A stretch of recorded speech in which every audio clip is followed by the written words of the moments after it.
Bom dia, está no ar o Extra Classe TV, um programa do SINT-RN em defesa da educação pública.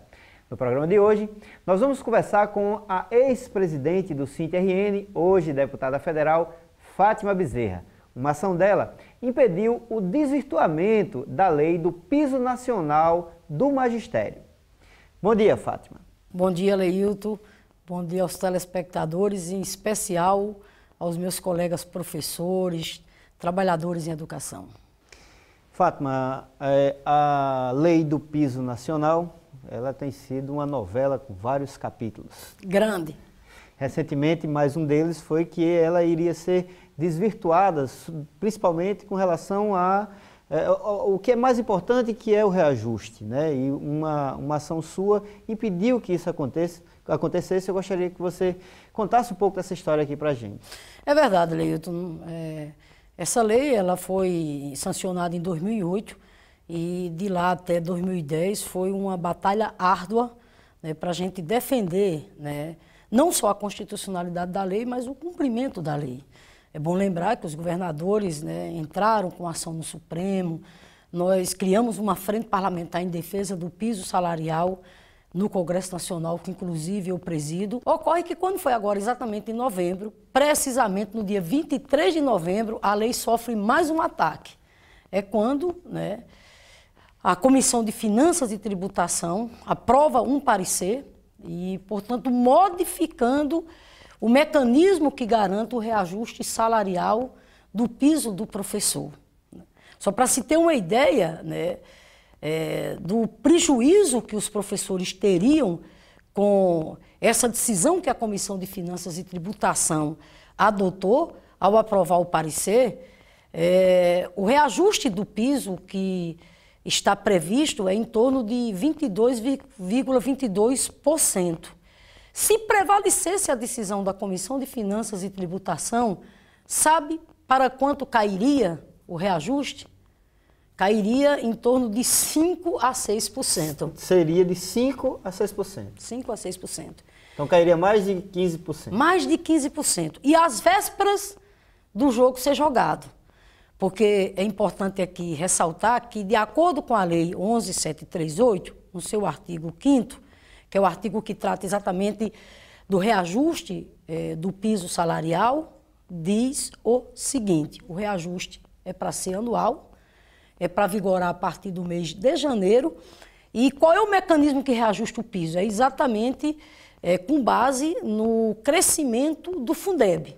O Fundeb cresceu X, o piso é para ter exatamente aquele aumento. Apenas há uma variação aí no que diz respeito ao valor mínimo por aluno dos anos iniciais do ensino fundamental. Mas o que importa é dizer que o reajuste do piso salarial vem do reajuste que o Fundeb tenha. Leilton, o grave é que quando tomaram essa decisão na Comissão de Finanças, de uma hora para outra, nós fomos surpreendidos com isso, porque na verdade o projeto estava no Senado, foi aprovado por unanimidade no Senado, o parecer foi até do senador Cristóvão Buarque. Que inclusive fez um elogio a você, né?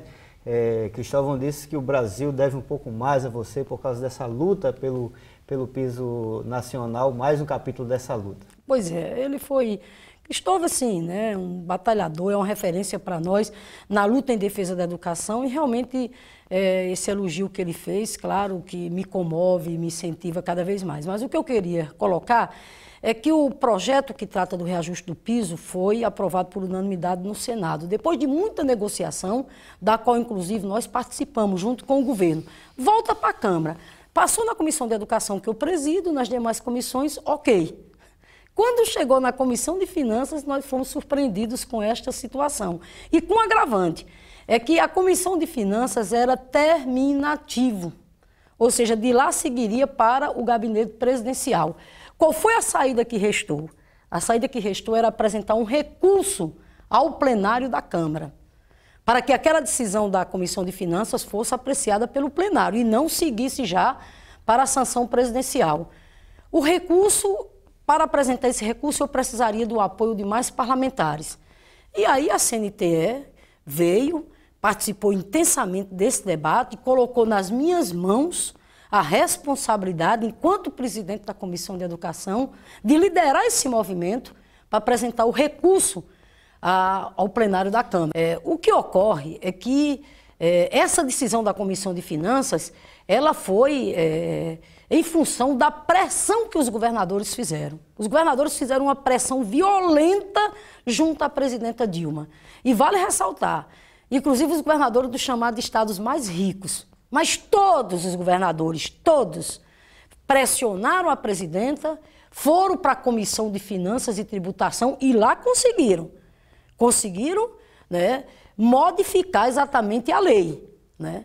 E aí realmente não restava outra saída. Né? E qual foi a pressão? Não restava outra saída. Eu quero lhe dizer o seguinte, eu tenho consciência, na verdade, fiz um enfrentamento até dentro do próprio governo. Dentro do próprio governo eu fiz um enfrentamento, porque a presidenta Dilma não queria isso.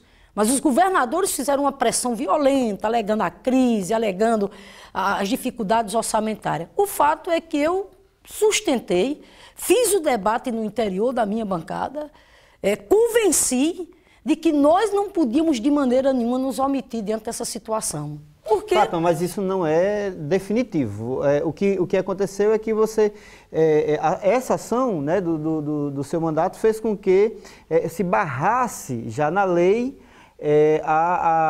o reajuste de 22% que está previsto. Isso. Não, sem dúvida, o recurso permanece, deverá ser votado agora no primeiro semestre, para tanto é fundamental a mobilização dos trabalhadores de educação em todo o país. A CNTE está chamando a mobilização agora na primeira quinzena de março, porque na hora que este recurso vier para o plenário, nós temos que derrotar, nós temos que desmanchar o que a Comissão de Finanças fez e garantir que o piso salarial continue tendo como mecanismo de reajuste, um mecanismo que garanta não só a inflação, mas garanta ganho real.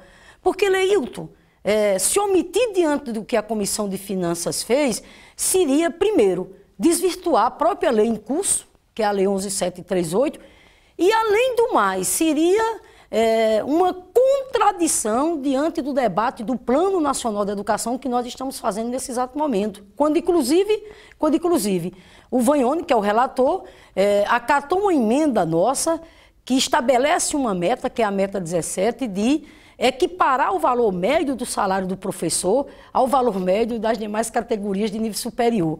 E você só vai melhorar o salário do professor, dos profissionais da educação, se você tiver uma política que, de um lado, garanta a inflação, mas garanta exatamente ganho real. Quais são os desafios para esse ano? Desafio, está aí o Plano Nacional de Educação, né? Esse ano, no ano de 2011, presidi a Comissão de Educação e Cultura, foi uma experiência muito marcante na minha vida, muito importante.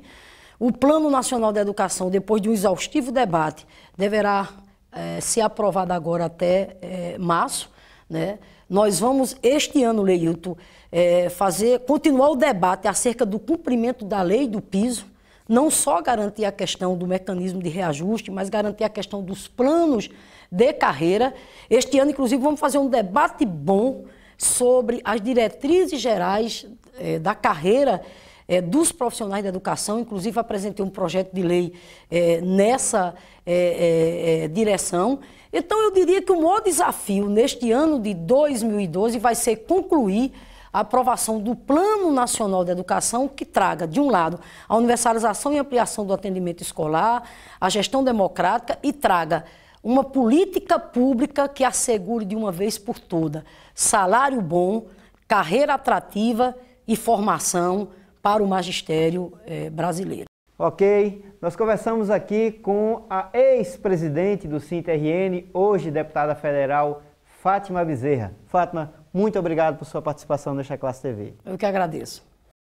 E o Extra Classe TV de hoje vai ficando por aqui. Muito obrigado por sua audiência e até o próximo domingo, às 10 para as 9 da manhã. Até lá!